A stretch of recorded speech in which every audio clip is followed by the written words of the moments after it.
We divide 796 by 5 in long division method. 5 times 1 is 5. On subtracting we get 2. So again we put down this 9 and it is 29. 5 times 5 is 25. On subtracting we get 4. So again we put down this 6 and it is 46. So 5 times 9 is 45. On subtracting we get 1. So now we have no any other number to put it down.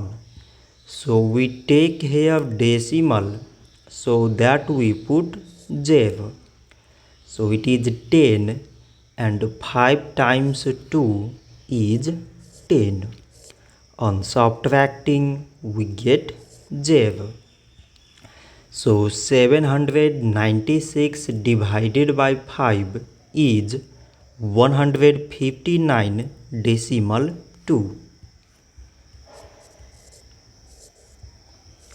So this much for today and thanks for watching.